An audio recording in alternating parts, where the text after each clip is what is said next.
O que vais ouvir vai te abalar, porque um filho, no auge do seu casamento, levantou a mão contra os próprios pais diante de todos. Mas o que ninguém esperava era que o avô, silencioso até aquele momento, se erguesse com uma resposta que marcou a noite.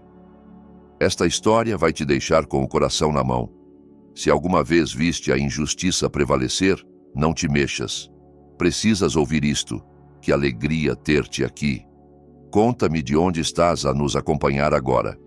Deixa o teu like, subscreve o canal e vamos ao início. Charesto. A música ressoa em cada canto do salão com uma força que faz vibrar as paredes e os corações.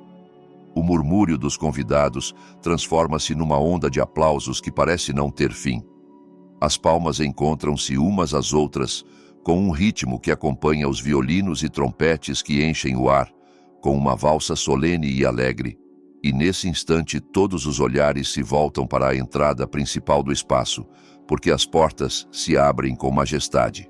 E aparece Danilo, de mãos dadas com Camila, avançando lentamente pelo corredor central coberto de flores brancas e um tapete vermelho vivo, como se a cena fosse tirada de um conto destinado a ser lembrado por gerações inteiras.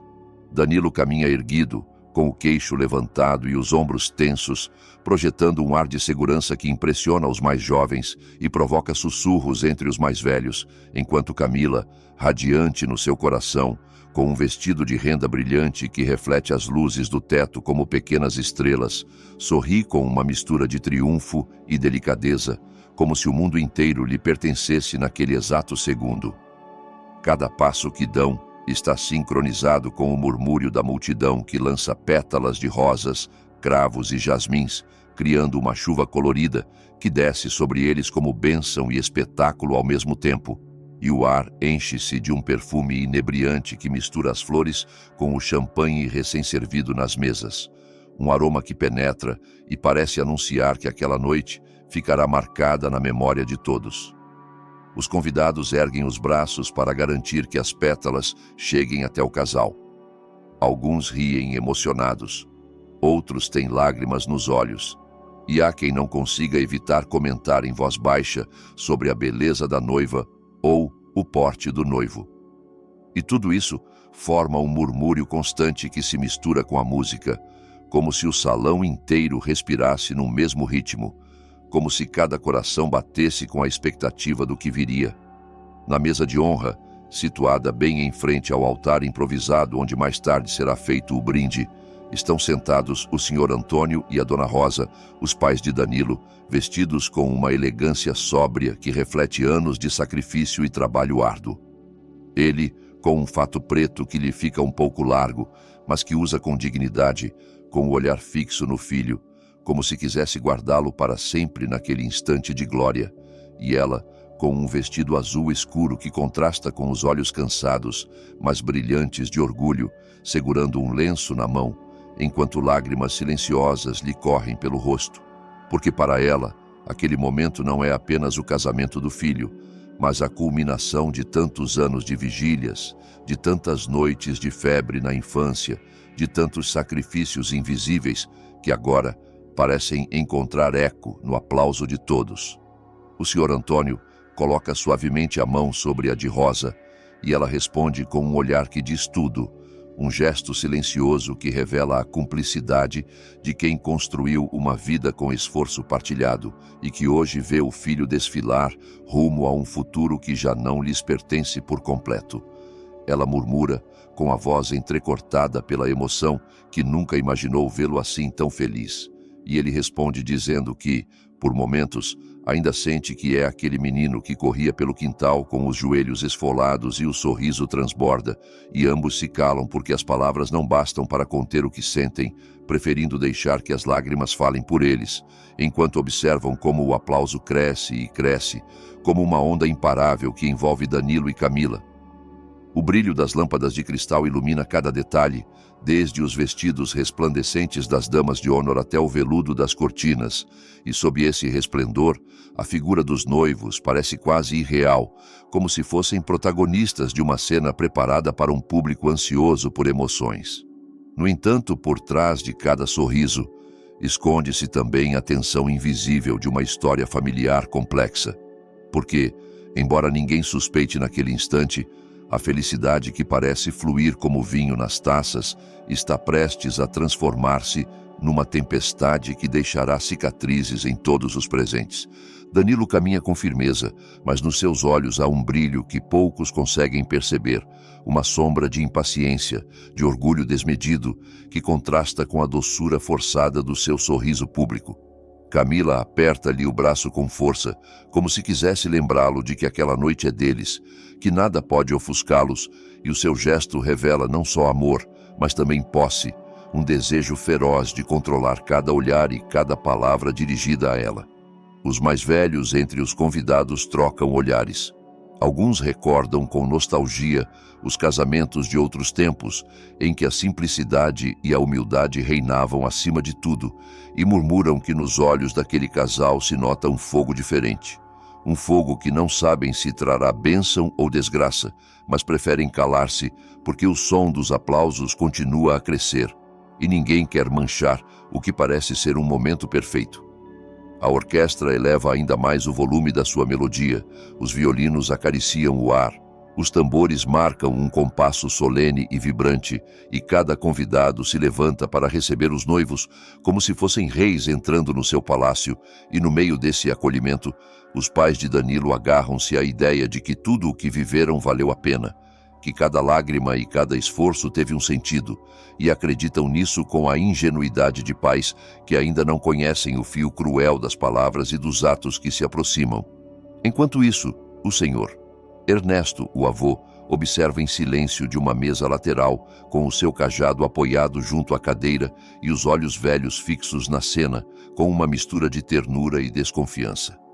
Ele não aplaude, não sorri, apenas contempla, porque no fundo do seu coração algo lhe diz que aquela felicidade aparente é tão frágil quanto o cristal das taças que tilintam nas mesas.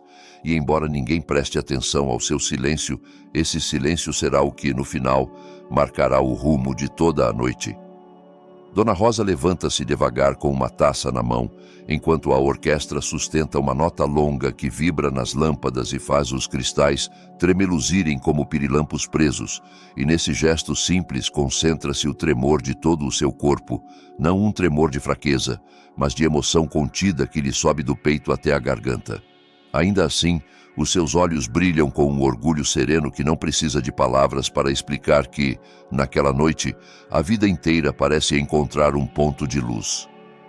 Rosa endireita as costas, aperta o pé da taça com os dedos finos que mostram a história dos anos, respira fundo com uma delicadeza quase sagrada, e quando o mestre de cerimônias baixa o volume e alguns convidados se calam por puro reflexo, ela diz com a voz trêmula que quer agradecer a todos por os acompanharem neste dia. Explica que o coração lhe bate tão forte que ouve o próprio pulsar como se fosse um tambor antigo, e confessa que olha para o filho e se vê a si mesma no primeiro amanhecer em que o teve nos braços, mas logo corrige com um sorriso que o olha e vê o homem que ele é hoje, um homem a quem deseja toda a paz do mundo. As primeiras cadeiras inclinam-se para a frente, um murmúrio de atenção percorre o salão como uma onda suave. Os empregados de mesa param com as bandejas no ar para não interromper, e Camila, da mesa principal, observa-a com um sorriso frio que mal curva os cantos da boca, um sorriso que não abraça nem acolhe, um sorriso que diz com o seu gelo que cada segundo em que Rosa fala é um segundo que lhe rouba o destaque do seu vestido e da sua coroa de flores. Nessa tensão silenciosa, há convidadas que tocam o peito com ternura, porque reconhecem em Rosa o pulsar de uma mãe que tenta não chorar, e há outras que afundam o olhar na taça por pudor, enquanto o Sr. Antônio se endireita um pouco e sussurra sem mexer muito os lábios: "Força, minha Rosa, força." O avô Ernesto, da mesa lateral, apoia a palma da mão no punho do cajado com uma atenção que corta o ar. Rosa sente o peso de todos esses olhares e, ainda assim, sustenta o momento com uma dignidade luminosa, dizendo que lhe ensinaram a agradecer antes de pedir, e por isso agradece a saúde, a casa que os abriga, os amigos de sempre e, sobretudo, a oportunidade de ver o filho iniciar um caminho que ela espera que seja feito de respeito, paciência e mãos que se ajudam. Quando pronuncia respeito, faz uma pausa mínima que só os mais atentos percebem, porque na sua garganta o tremor aperta e a emoção lhe umedece os olhos. Uma senhora de cabelo grisalho na terceira mesa murmura que, como fala bem esta mulher, e um jovem ao fundo comenta que a voz dela lembra os domingos em família, e a música torna-se um sussurro que parece segurá-la pela cintura. Camila então inclina a cabeça para Danilo, com um gesto que pretende ser cúmplice, mas tem um fio de tensão, e ele, que já bebeu mais do que devia, embora mantenha o porte, faz um gesto brusco com a mão como quem espanta uma mosca incômoda, um gesto curto, seco, como se quisesse detê-la antes que a palavra se tornasse verdade pública. Esse movimento rompe uma linha invisível entre respeito e pressa, porque várias pessoas o veem e algo nos seus rostos endurece. Rosa percebe-o pelo canto do olho, mas em vez de se sentar, baixa a taça apenas um pouco e diz com ternura que não demorará, que só quer brindar pelo amor que cuida, pelo amor que escuta, pelo amor que não humilha. Ao dizer não humilha, o peito encolhe-se-lhe um pouco, porque vê o sobrolho de Danilo franzir-se e também vê que Camila fixa o olhar na taça de cristal, como quem mede quanto falta para o discurso terminar. Danilo move novamente a mão, desta vez com os dedos abertos como uma barreira, e diz em voz baixa, mas nítida: "Chega, mãe, deixa os outros falarem." Esse chega vibra com uma impaciência que muitos fingem não ouvir por educação, embora os olhos falem e as costas se retesem. Rosa, com uma calma que surpreende, responde dizendo que já termina. "Meu filho, já termina." E brinda pelo que sustenta uma casa, pedindo que os recém-casados encontrem sempre tempo para a paciência, porque a impaciência morde como um cão assustado. O símile arranca um sorriso na mesa dos tios, enquanto outros assentem, como se uma pequena verdade tivesse sido dita ao centro. Camila endireita os ombros até transformar a sua silhueta numa estátua esguia e diz com uma doçura fingida que agradece as palavras, que as guardará no coração, mas o seu tom deixa um rastro de gelo que embaça o final da frase. Com um leve giro do pulso, faz um sinal ao DJ para que suba um pouco a música, e o DJ, preso entre o desejo da noiva e a delicadeza do momento, aumenta apenas um fio de som que roça os ouvidos, mas não corta a voz de Rosa. E aí acontece um instante de puro equilíbrio, porque Rosa ergue a taça pela última vez e declara que brinda pelo perdão que sempre chega a tempo se for chamado pelo seu nome, e alguns sentem que essas palavras pesam como moedas de ouro sobre a mesa. Danilo, então, inclina-se para a frente, como se fosse levantar-se, mas não o faz. O corpo treme-lhe por uma corrente de nervos que tenta ocultar, e diz com um sorriso tenso que já ouviram: "Mãe, obrigada. Sentemo-nos." Ao pronunciar obrigada, a mandíbula marca-se e o seu olhar desliza para Camila, buscando aprovação como quem procura uma compressa para uma ferida que ainda não sangra. Camila responde com os olhos que sim, que já chega, que o dia lhes pertence, que o microfone é um cetro e o cetro não se partilha. Rosa olha para Antônio, encontra ali um remanso e Antônio assente com um gesto humilde que lhe diz sem palavras para fechar, para guardar a emoção para o momento certo.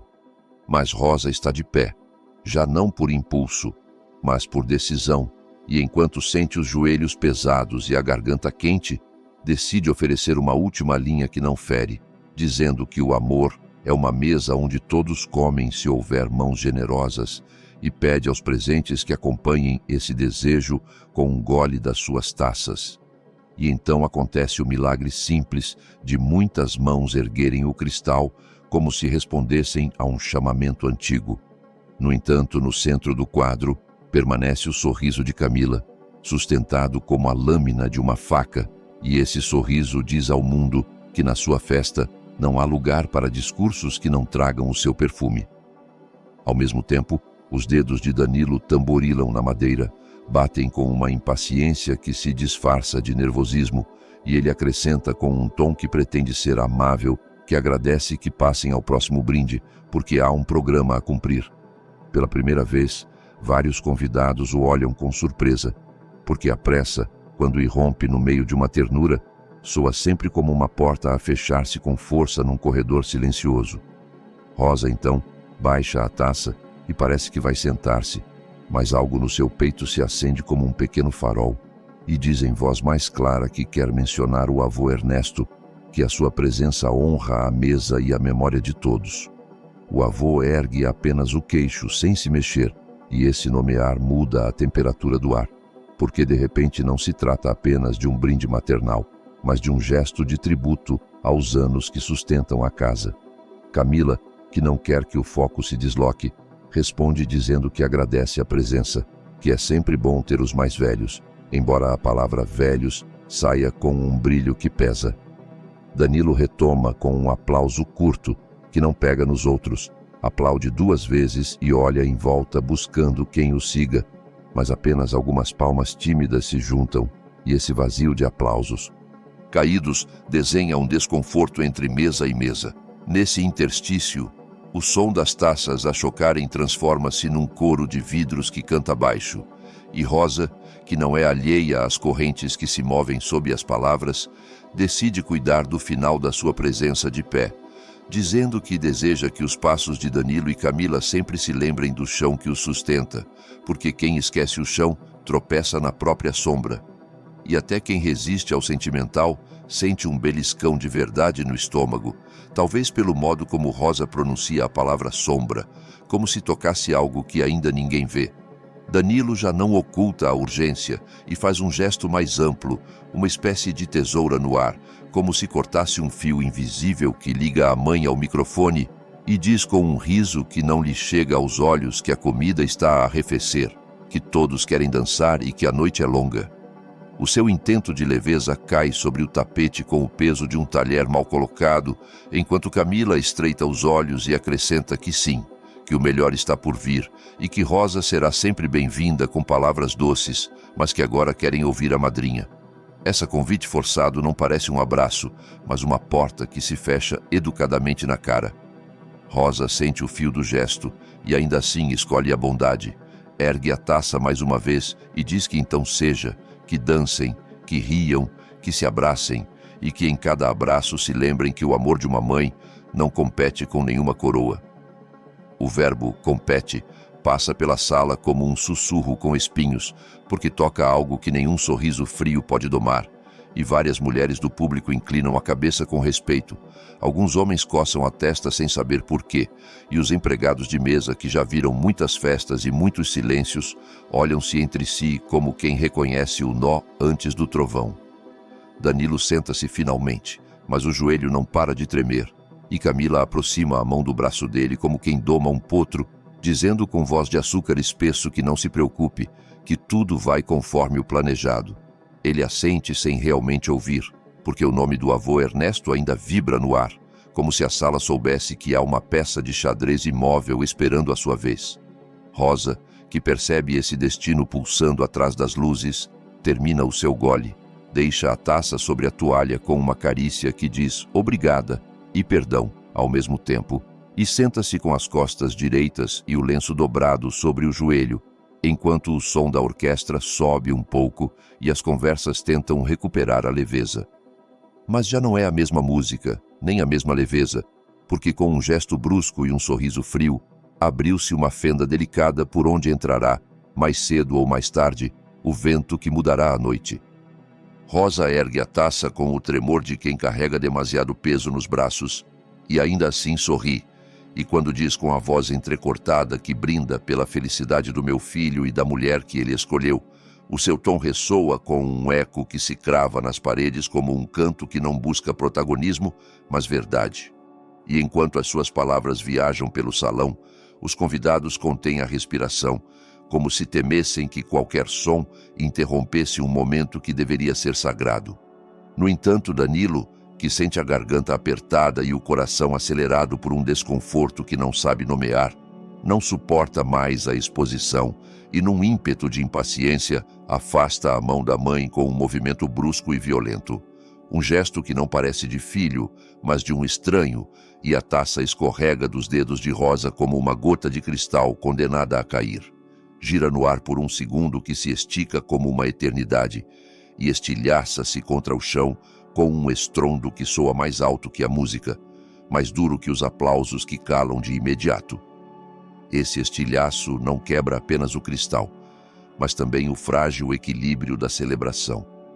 O líquido espalha-se pelo mármore brilhante e forma um pequeno rio dourado que reflete as luzes do teto como estrelas partidas, enquanto as pétalas que haviam ficado no chão após a entrada se misturam com os fragmentos afiados do vidro, e o contraste parece uma metáfora cruel da alegria feita em pedaços.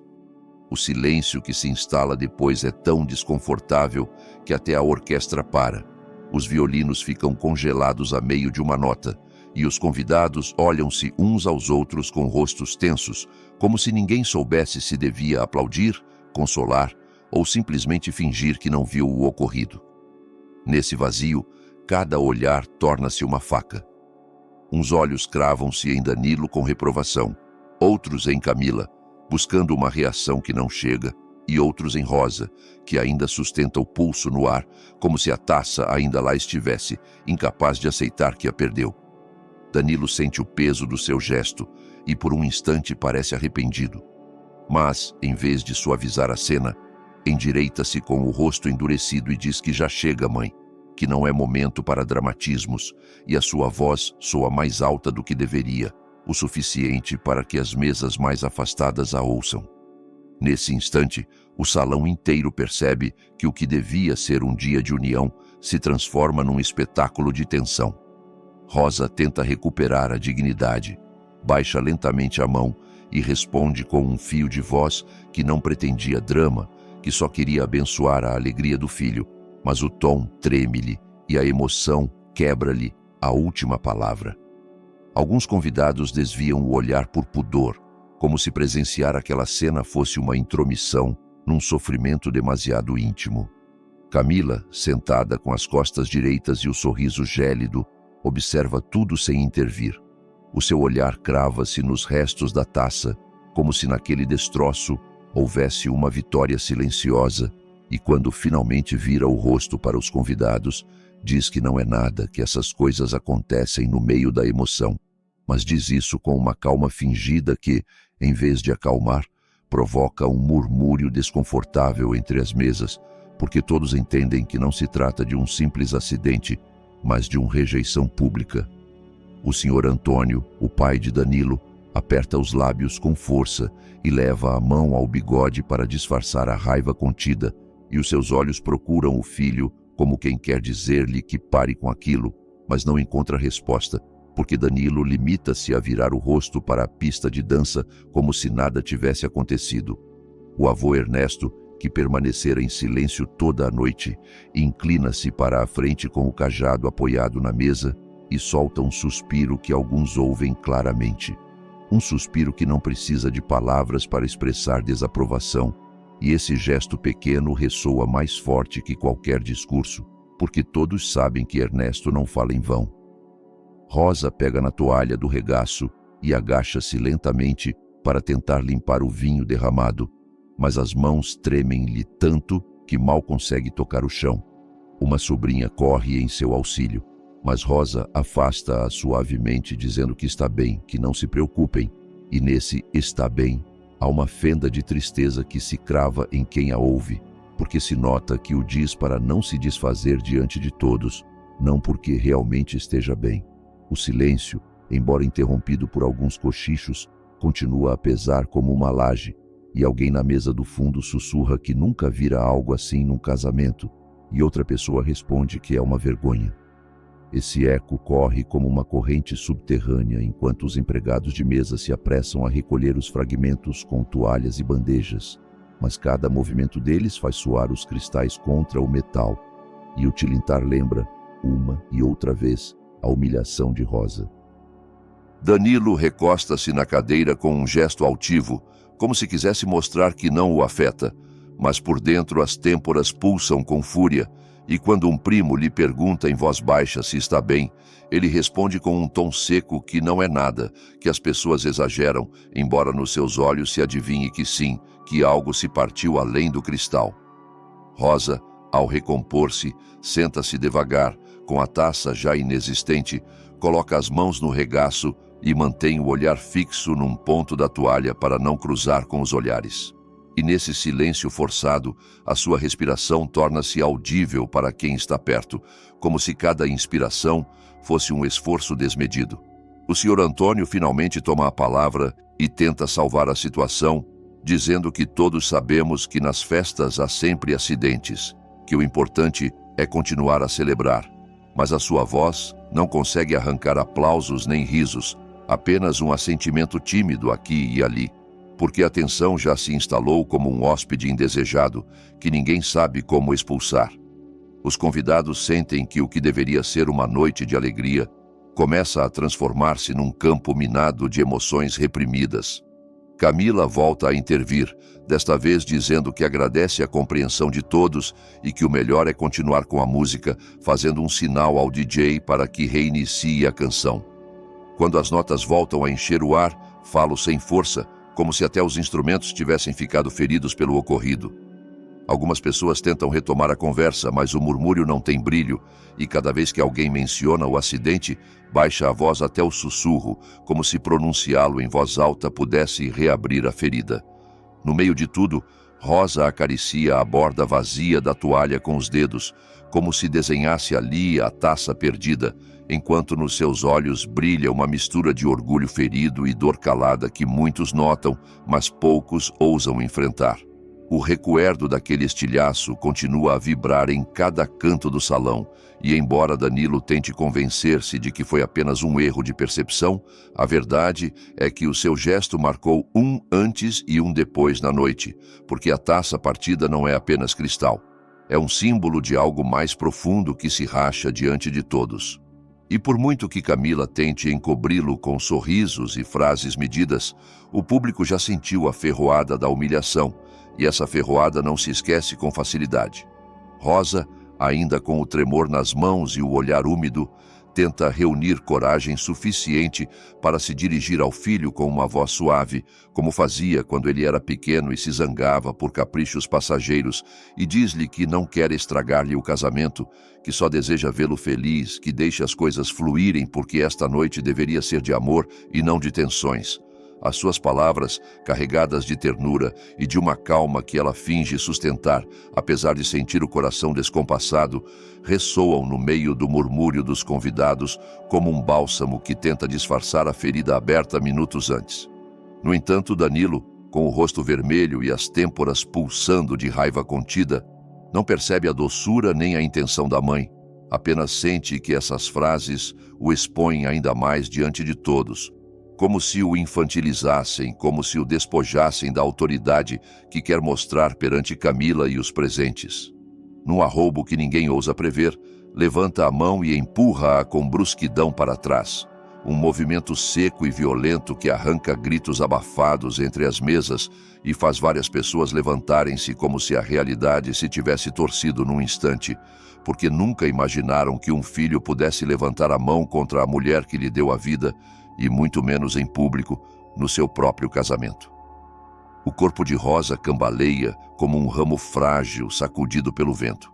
Os seus pés tropeçam na perna da mesa e ela mal consegue segurar-se ao encosto de uma cadeira próxima, enquanto um grupo de tias corre para ela com as mãos estendidas. Rosa, com um orgulho ferido, mas ainda presente, ergue a palma como que pedindo que não a toquem, que não a façam sentir menor diante da multidão. O seu rosto empalidece e os olhos tremem, mas ainda assim murmura que está bem, que não se preocupem, que Danilo não o fez com má intenção, tentando suavizar uma agressão que ressoa em cada coração como um trovão impossível de silenciar. O Sr. Antônio, que permanecera rígido, observando em silêncio com o sobrolho franzido desde que o filho afastou a taça, já não se contém. Levanta-se com um impulso repentino que faz ranger a cadeira contra o chão e, com o peito inchado de raiva, grita que já chega, que como se atreve a tocar na mãe, que cruzou uma linha que nenhum filho digno desse nome deveria cruzar.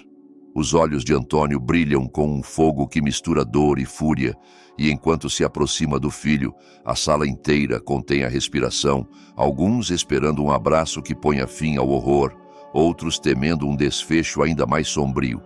Danilo, com o sangue a ferver na cabeça e o orgulho mais forte que qualquer raciocínio, não ouve o peso das palavras do pai, não ouve as súplicas implícitas nos olhares dos convidados.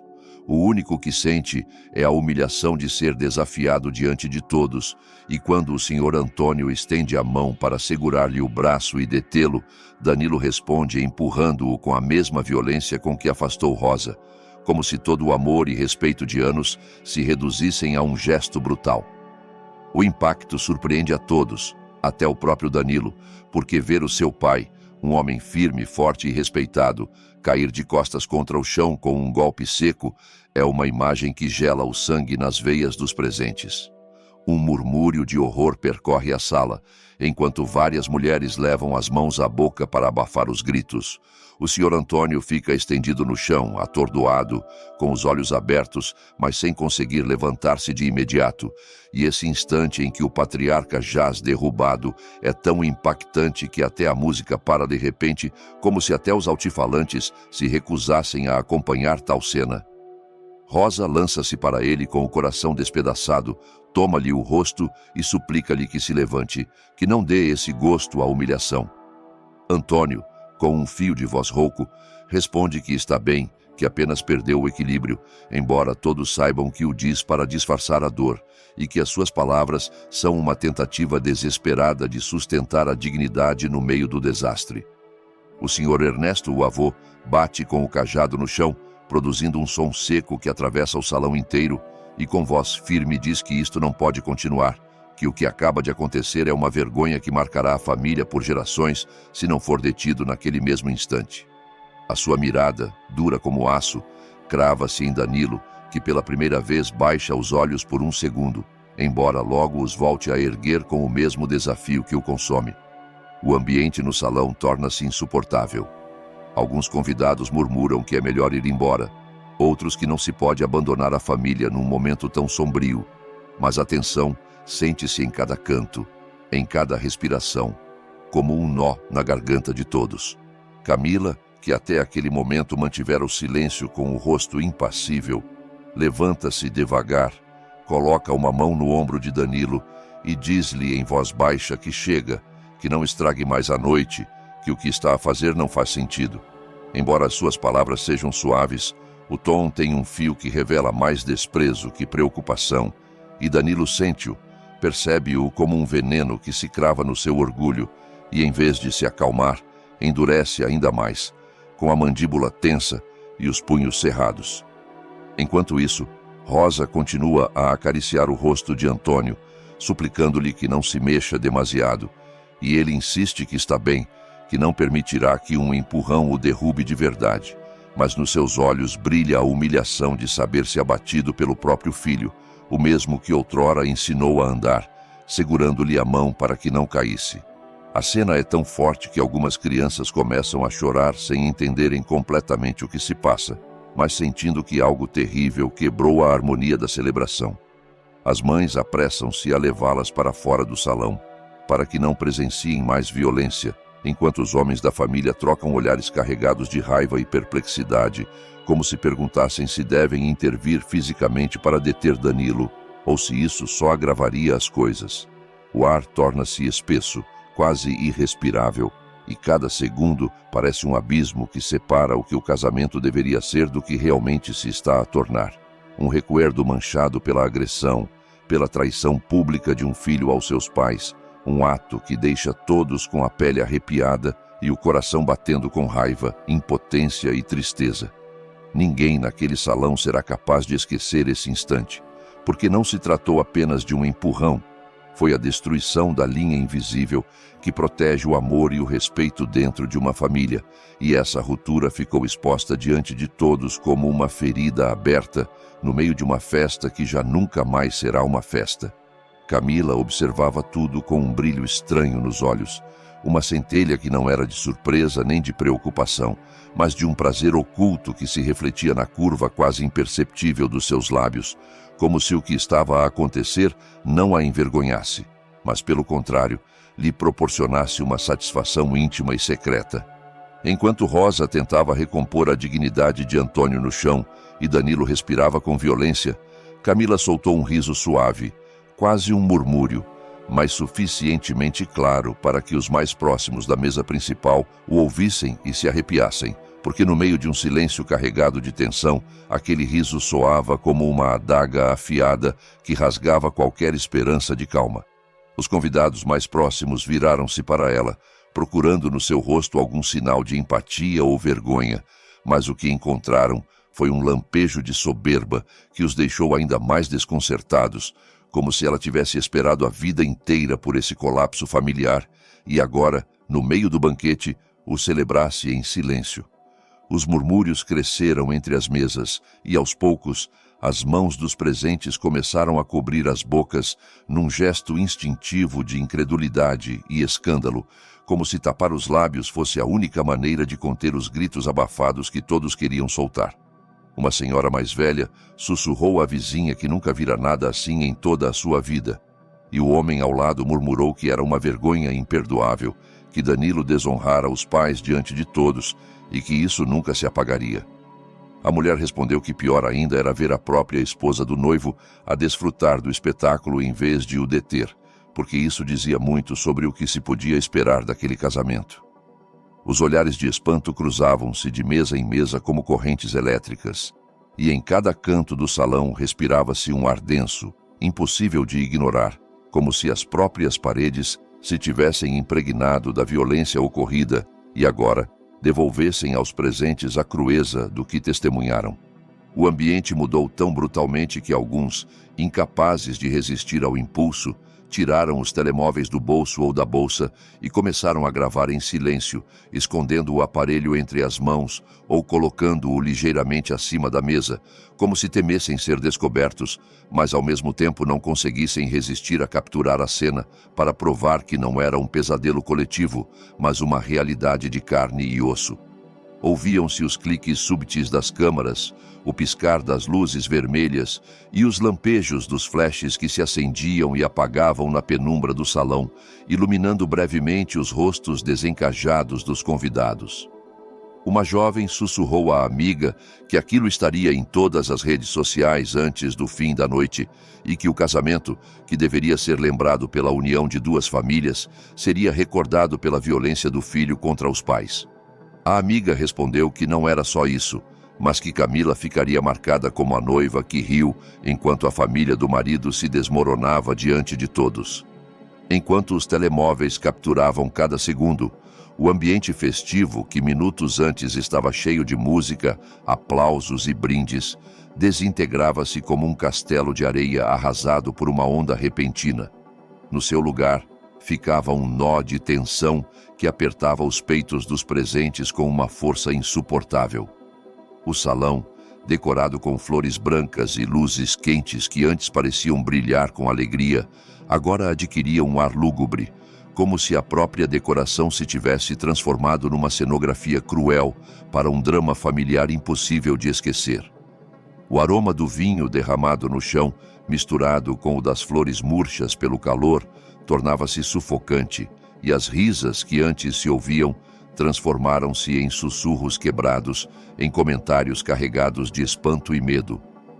Um convidado murmurou que deveriam deter Danilo antes que fizesse algo pior, e outro respondeu que ninguém se atrevia porque o clima estava demasiado carregado, que qualquer movimento podia incendiá-lo ainda mais. Um terceiro acrescentou que não entendia como Camila permanecia tão serena, rindo até, quando o lógico seria que estivesse a suplicar ao marido que se acalmasse. A tensão atingia um ponto insuportável, e no meio desse silêncio roto, Apenas pelos cochichos e os cliques dos telemóveis, o Sr. Ernesto voltou a bater o cajado no chão, desta vez com mais força, provocando um eco seco que se expandiu por todo o salão e obrigou vários a calarem-se. Com o olhar fixo em Danilo, disse que estava a presenciar a destruição de tudo o que construíra durante décadas e que o que estava a acontecer não era apenas uma vergonha, mas uma traição aos valores que ensinara. As suas palavras ressoaram com tanta firmeza que alguns baixaram as cabeças, sentindo que o peso da história familiar caía sobre todos eles. Rosa, com lágrimas nos olhos, agarrava-se a Antônio, que ainda tentava levantar-se com dificuldade, enquanto Danilo permanecia de pé, respirando com violência, e Camila seguia ali, desfrutando como se nada fosse, com aquele riso leve que não se apagava do seu rosto. O salão inteiro era um cenário de incredulidade e espanto, um contraste dilacerante entre o que deveria ser a celebração do amor e o que se tornara um espetáculo de violência, orgulho e humilhação. As flores, as toalhas brancas, os pratos ainda cheios de comida intocada, os copos de vinho meio vazios, tudo parecia ridículo perante a crueza do momento, como se cada detalhe da festa fosse uma zombaria cruel à tragédia que se desenrolava no centro da sala. Ninguém se atrevia a dar um passo à frente, ninguém encontrava as palavras certas, e, no entanto, todos sabiam que aquela noite marcaria as suas vidas para sempre, porque o que estavam a presenciar não era uma simples discussão familiar, mas a queda de um filho que cruzara a linha mais sagrada, e a indiferença de uma esposa que, em vez de o deter, parecia aplaudi-lo em silêncio. Um golpe seco irrompe no coração do salão, como um trovão inesperado, e todos se estremecem ao ouvir o cajado do Sr. Ernesto bater no chão com uma autoridade que nenhuma música pode encobrir. O cajado ressoa na madeira e depois no mármore, como se buscasse o osso da própria festa. E a partir desse som, a noite inteira muda de pulso.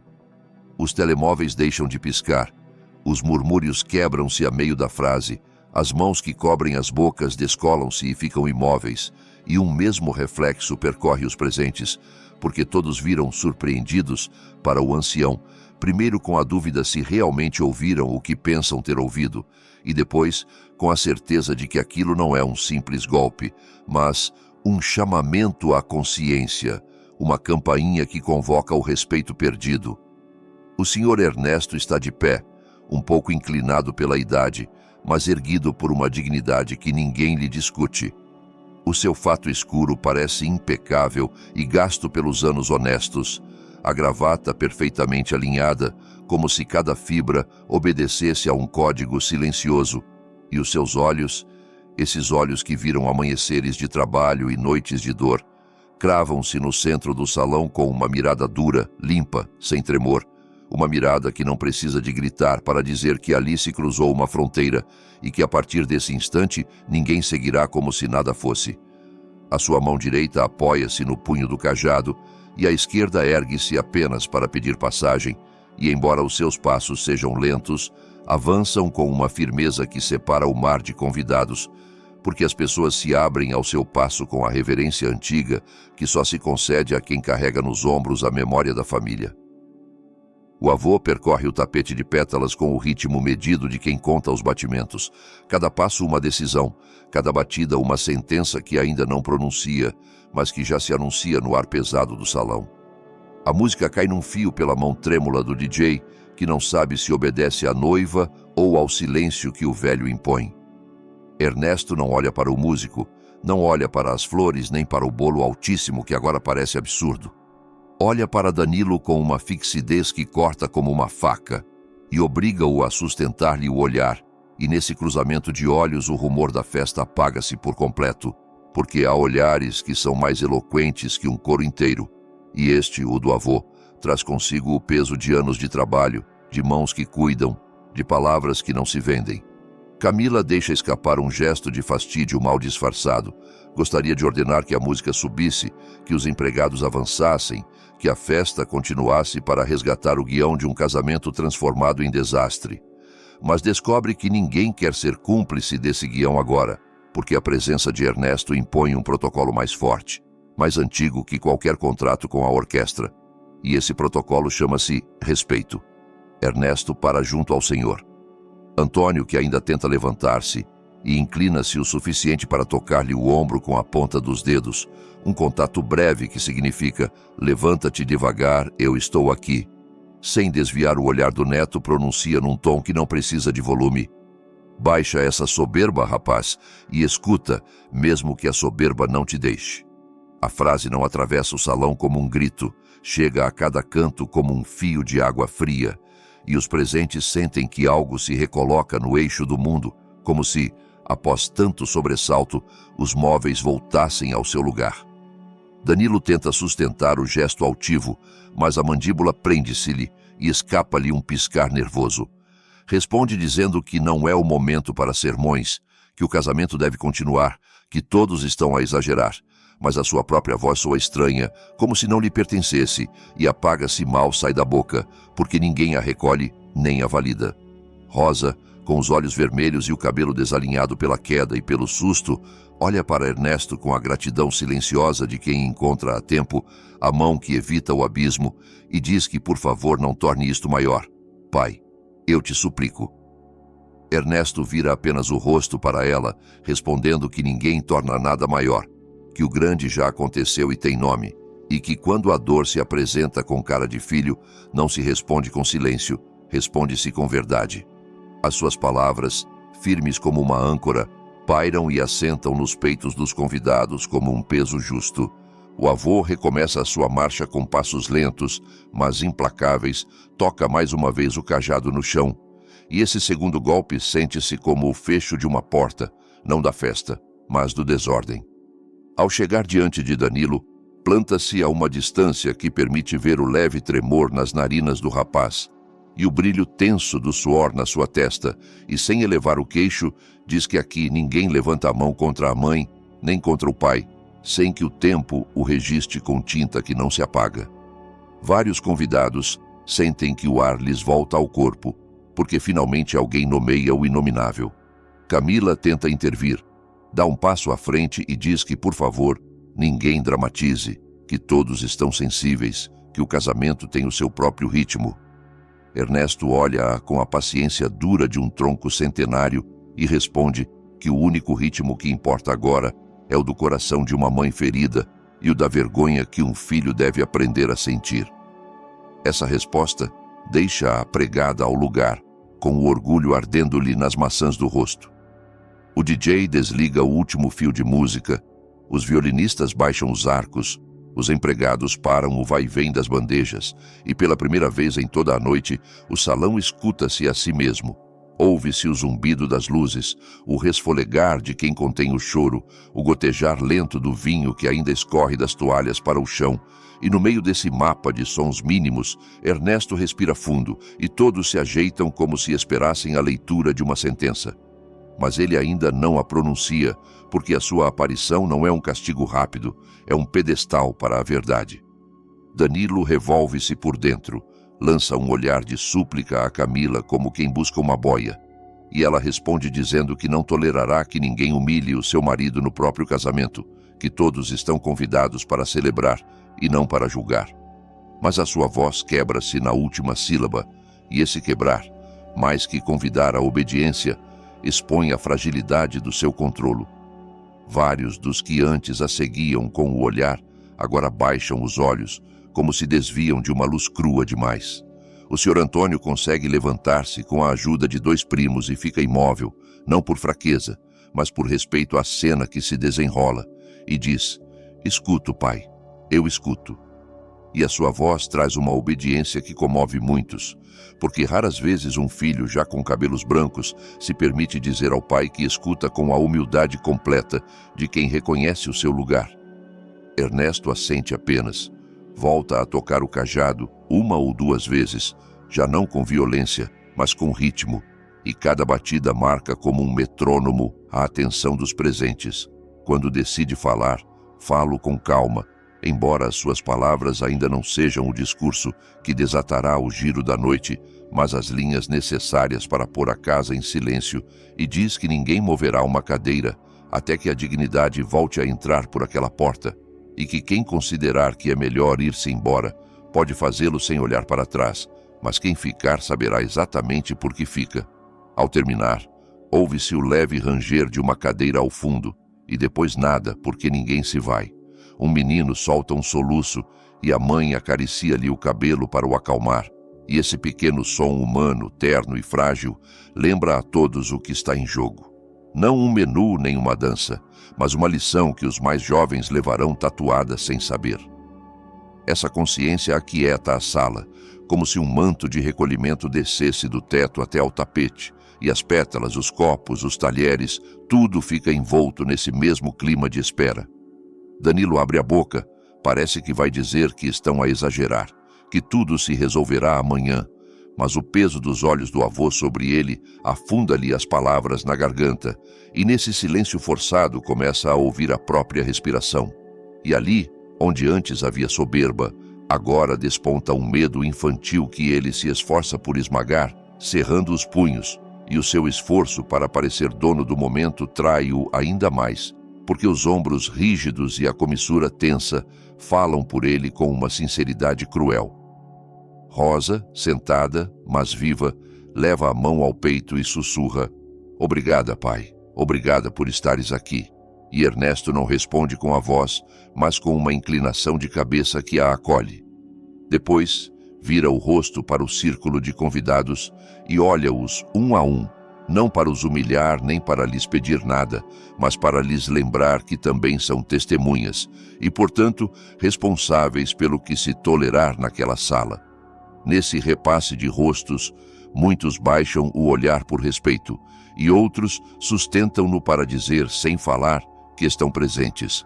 O ar já não vibra com música nem com flashes, vibra com a espera, com a densidade da autoridade moral. Ernesto, tendo ocupado o centro com a só força da sua presença, dá um último toque com o cajado, desta vez suave, como o chamamento de uma campainha que convoca a sentar-se. Mas ninguém se senta, porque ninguém ousa romper a estampa que se formou. E então acontece o que o coração deste momento pedia. O silêncio torna-se absoluto, sem fissuras, sem tosses, sem talheres a tilintar, um silêncio que se cola à pele como um juramento, em que a noite, finalmente, se prepara para ouvir.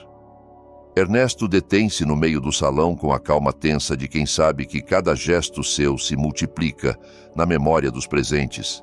Ergue lentamente a mão e aponta o dedo para o neto como quem traça uma linha invisível que não pode ser cruzada.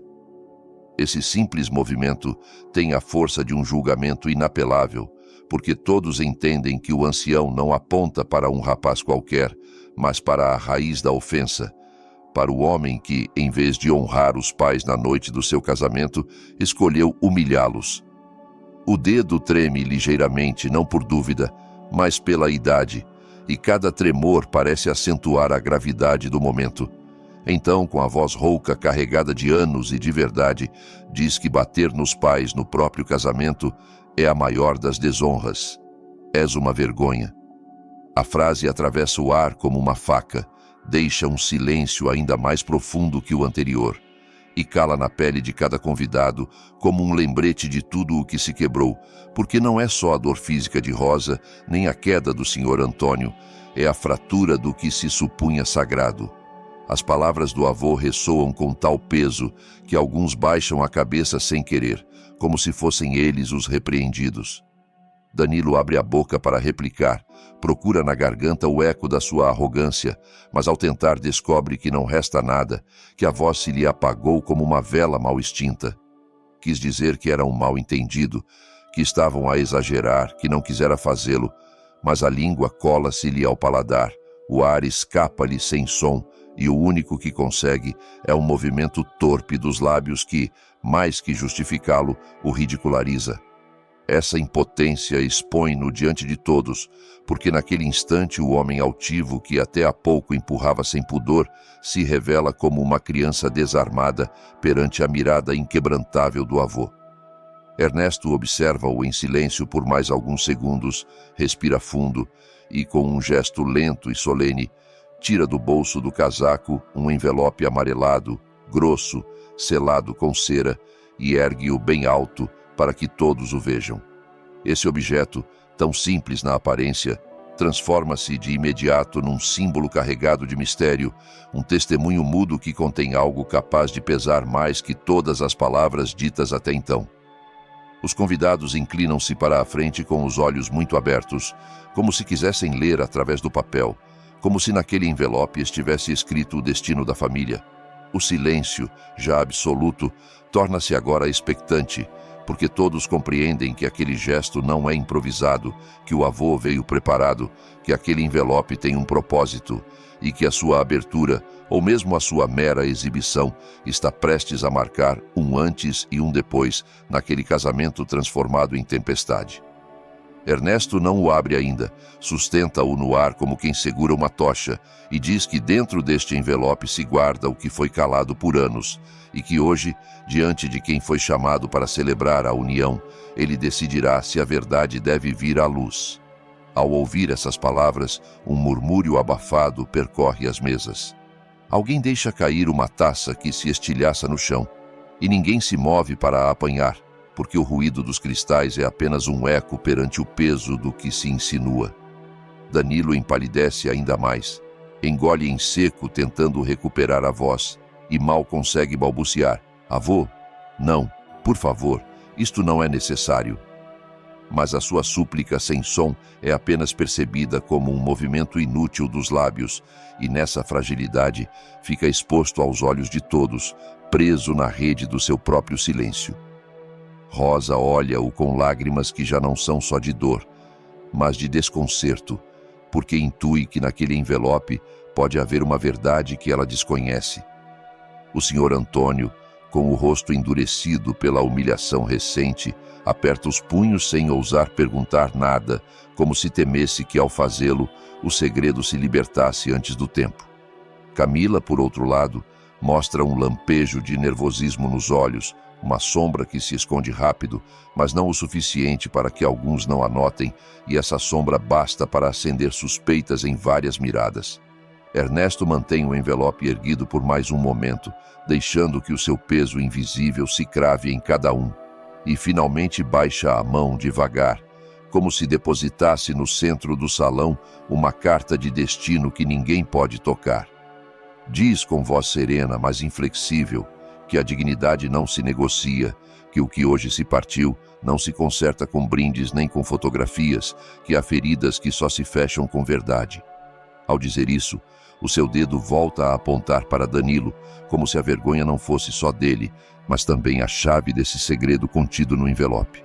Ninguém se move, ninguém respira com liberdade, porque todos sabem que acabaram de entrar num terreno sem retorno, e a voz de Ernesto, a voz da dignidade, deixou claro que aquela noite não será lembrada por um vals, nem por um brinde, mas pelo instante em que um avô, com um cajado, um dedo firme e um envelope selado, obrigou todos a encararem de frente a verdade que por tanto tempo esteve à espera.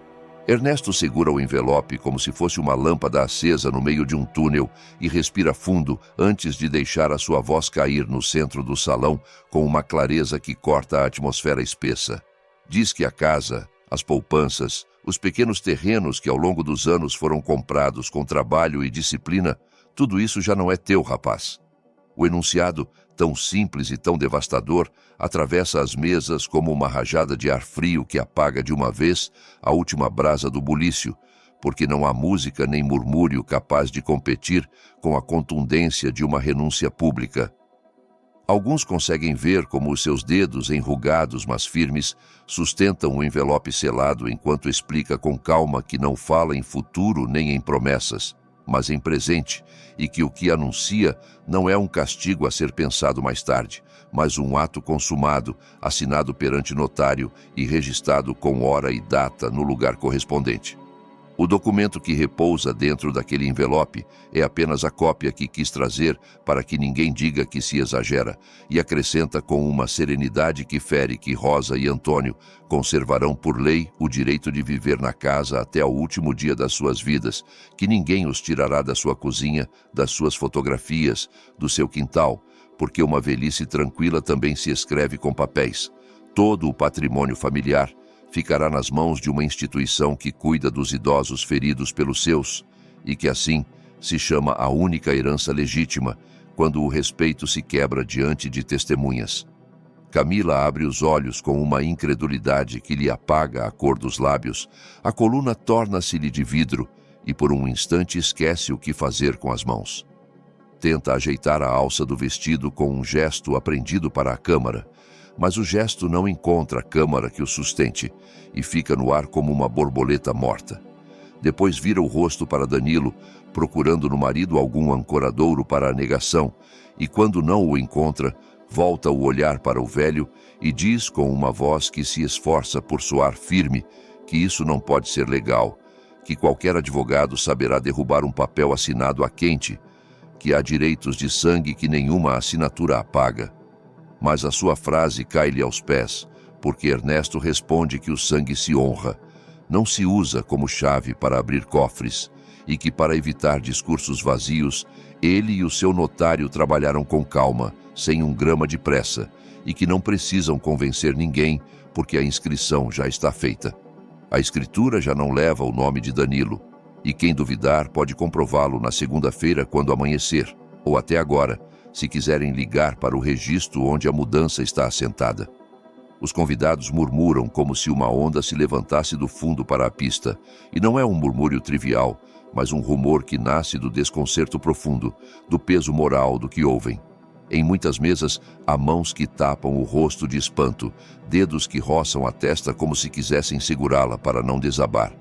Alguém sussurra que nunca viu uma coisa assim na vida, e outra voz responde que está bem feito, que quando a mão de um filho cai sobre os pais, o pão amarga e as paredes tornam-se estranhas. Junto a essa sentença, um empregado jovem para de gravar, baixa o telemóvel com culpa e esconde-o no bolso, como se a cena, de repente, exigisse testemunhas de carne e não de ecrãs. Danilo fica paralisado, com a boca aberta e uma quietude que não lhe conheciam nem em criança. A mandíbula pende-lhe ligeiramente e os olhos perdem-se para lado nenhum, como se a sala se tivesse desmontado e ele não encontrasse onde apoiar o olhar. Tenta mover a língua para dizer que não, que é exagerado, que não podem, mas a garganta seca-se-lhe e o único que sai é um ar áspero que não chega à palavra. Nessa mudez, vê-se pela primeira vez a fissura no seu orgulho, o tremor de quem não sabe como desfazer o passo que o trouxe até ali, as mãos que apertam a borda da mesa, como quem se agarra a uma beira para não cair de costas.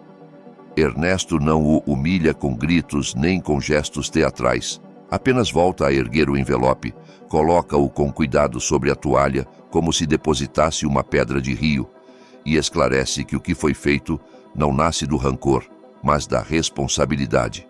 Diz que uma herança não é um prêmio automático nem um imposto a favor do mais jovem, mas a consequência de uma cadeia de cuidados, e que quando essa cadeia se corta com empurrões e desprezo, o que corresponde não é fechar os olhos, é fechar as contas. E que, assim como um pai ensina com as mãos, também ensina com os seus limites, e que hoje, diante de todos, o limite está traçado. Rosa leva os dedos ao peito, como se quisesse segurar o coração para que não lhe saia pela boca.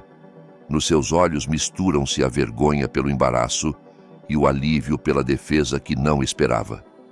Antônio, ainda com o equilíbrio ferido, assente devagar enquanto inspira pelo nariz, aperta a mandíbula e diz com uma voz que parece vir de muito atrás que entende e que acompanha. Embora mal se ouça, o assentimento de um pai cai na mesa como uma pedra que fixa o rumo. Camila reage com o instinto de quem não está habituada a perder o palco, junta os ombros, endireita o queixo e responde que procurarão o seu advogado, que na sua família há quem saiba destas coisas e que ninguém, nem mesmo um avô, tem o direito de arruinar o futuro de um casamento por um mau momento. Tenta rir com um riso semelhante ao de há pouco, um riso afiado que agora não encontra eco, porque o salão mudou de dono e a autoridade moral não lhe pertence.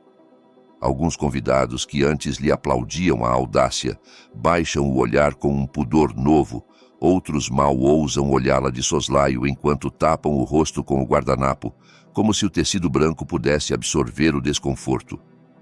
O avô prossegue com a sua exposição sem levantar a voz, explica com precisão que dentro do envelope há 3 documentos: a escritura com a doação irrevogável a uma entidade que cuida da velhice desprotegida, a certidão de registro e uma carta dirigida a Danilo, escrita com a sua letra velha e paciente, onde deixou dito que, se algum dia o rapaz decidisse pedir perdão com atos e não com discursos, ele próprio o acompanharia a construir o seu próprio lar do zero, sem atalhos nem heranças alheias. Essas últimas palavras fazem o rumor girar, porque não soam a vingança de cinza, mas a justiça com saída, a fronteira que não fecha todas as portas. Ouvem-se respirações profundas aqui e ali, e o ar parece circular novamente entre os arranjos de flores que haviam ficado imóveis. Danilo, por fim, consegue articular um som que não chega à frase, uma sílaba partida que se esbarra no paladar e cai rendida. Os olhos umedecem-se-lhe sem permissão, e a nuca aquece-se-lhe como se a pele ardesse. Tenta dar um passo em direção ao avô, mas os pés ficam-lhe cravados no tapete, e então olha para Camila, buscando uma ordem, uma saída, um guião. Ela bufa com um fastídio visível, inclina-se para ele e murmura-lhe em segredo que não ceda, que isto se luta, que ninguém lhes tira nada se eles não deixarem. Esse conselho, em vez de o salvar, afunda-o como uma pedra, porque ouve o plural e entende que está sozinho. Uma mulher da terceira mesa tapa a boca e diz que nunca pensou ver um avô assim tão inteiro.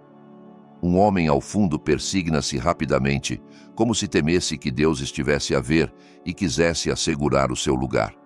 Uma menina pergunta à mãe por que o senhor velho fala tão devagar, se todos o ouvem tão alto, e a mãe não responde, porque tem o rosto coberto e os ombros encolhidos, presa entre a vergonha e o alívio. Ernesto volta a tocar o cajado com elegância, não para assustar, mas para dividir a confusão ao meio, e diz que aqui não há truque nem engano, que as decisões adultas têm assinaturas e testemunhas, e que se alguém quiser questionar, que o faça nos lugares próprios, não aos gritos nem com empurrões, porque a violência é a pólvora dos cobardes. A sua vingança, se alguém quiser chamá-la assim, consiste em proteger os velhos, cuidar da casa de Rosa e Antônio e pôr a salvo o que não deve continuar atado a mãos que hoje não sabem agradecer. A palavra vingança fica no ar com um brilho novo, como se de repente a sala compreendesse que há vinganças que não partem ossos, mas cadeias. O murmúrio apaga-se numa respiração longa, que se alinha com o silêncio do avô.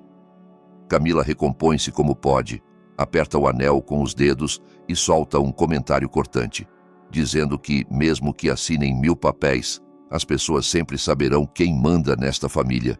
Essa soberba tardia provoca um par de cabeças a abanarem com desdém, e ninguém responde, porque Ernesto já terminou de falar.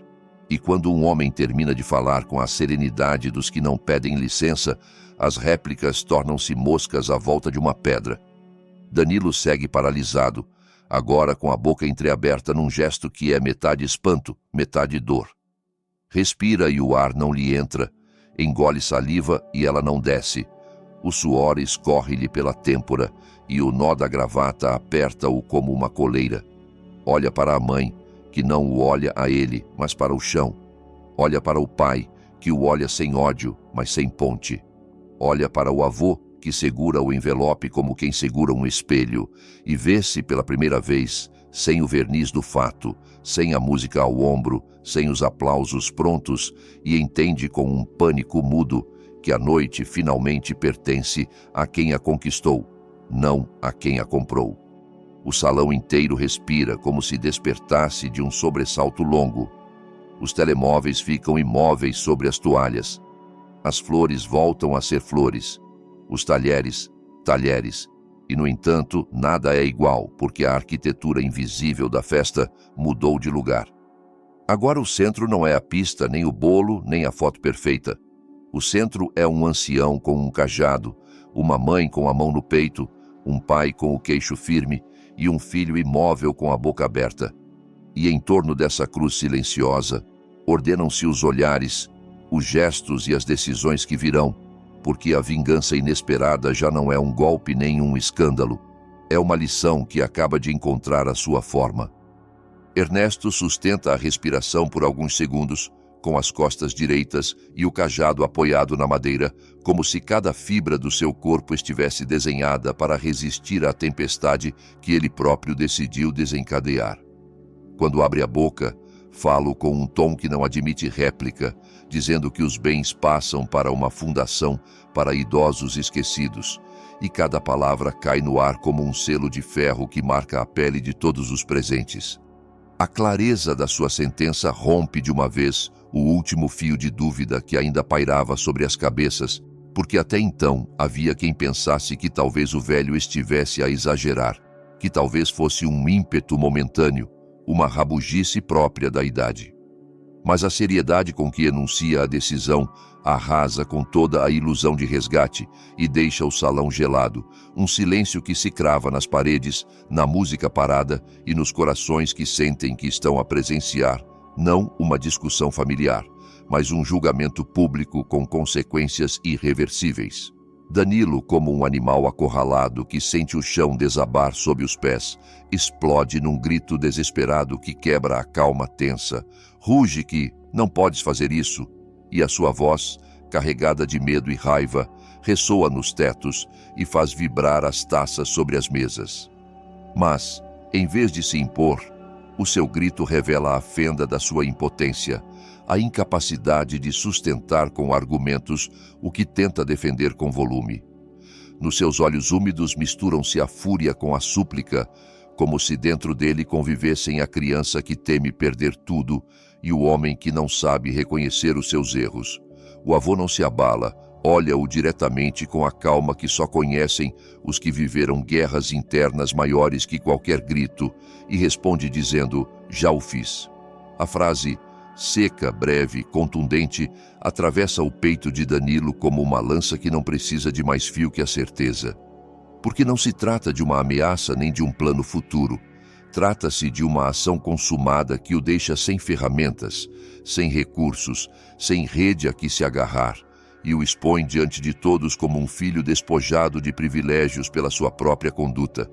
O eco dessas 3 palavras, já o fiz, ressoa no ar como se fossem badaladas de encerramento, e essa ressonância vai além das paredes do salão, cala na consciência de cada convidado que entende estar a ser testemunha da queda de um filho, da fratura pública de uma relação que outrora esteve cheia de esperança e orgulho, e agora se exibe como um exemplo amargo do que acontece quando a soberba substitui o respeito. Camila, que até então sustentara o disfarce de segurança com gestos medidos, fica nua da sua máscara. Sente que a luz dos focos, que antes a favorecia, agora a queima e a reduz. Abre os lábios como se quisesse responder, mas não encontra palavras, porque tudo o que poderia dizer desmorona antes de nascer. Tenta segurar Danilo pelo braço para mostrar uma frente unida, mas a mão treme-lhe, e o contato, em vez de força, revela nervosismo. Os convidados, testemunhas mudas, murmuram com incredulidade, alguns com compaixão, outros com desdém, e cada murmúrio é uma onda que bate na margem da vergonha que os envolve, porque não há desculpa nem explicação capaz de tapar o evidente. O filho e a noiva ficam envoltos numa vergonha pública, e essa vergonha torna-se um manto pesado que não os deixa mover, um julgamento coletivo que não precisa de juiz nem de júri, porque os olhos de todos bastam para ditar a sentença. Ernesto, enquanto isso, não levanta a voz, não precisa repetir nem adornar a sua sentença. O seu silêncio posterior é ainda mais duro que as suas palavras, porque deixa Danilo a gritar num vazio onde ninguém quer responder-lhe, nem os amigos que baixam o olhar, nem os familiares que antes lhe sorriam e agora se ocupam a olhar para as toalhas, nem mesmo Camila, que, embora agarrada ao seu braço, sente a pele esfriar e a união que tentava mostrar transformar-se numa corrente que a arrasta para o mesmo lodo. Danilo insiste, agarra-se a uma última tentativa, solta palavras desconexas dizendo que é o seu direito, que não lhe podem tirar o que sempre foi seu, que toda a vida esperou esse reconhecimento. Mas o eco da sua desesperação torna-se patético, porque os olhos que o miram já não o veem como um herdeiro despojado, mas como um homem que perdeu a bússola moral.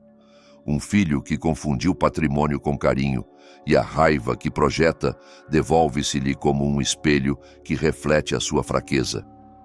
Ernesto, com a testa erguida, diz-lhe que um filho conquista o futuro com respeito, que os bens são apenas símbolos, que o que realmente perdeu não são as paredes nem as poupanças, mas a honra de sustentar o olhar dos seus pais.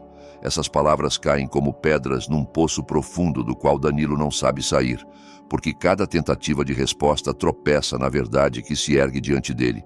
Os convidados sentem um arrepio coletivo.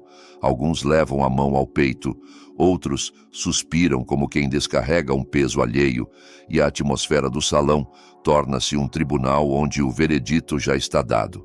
Camila aperta os lábios, sente que a maquilhagem se racha com o suor frio e, embora quisesse arrastar Danilo dali para fora, entende que não há saída que não passe por essa mirada dura do avô que, sem levantar a voz, os pôs de joelhos diante de todos.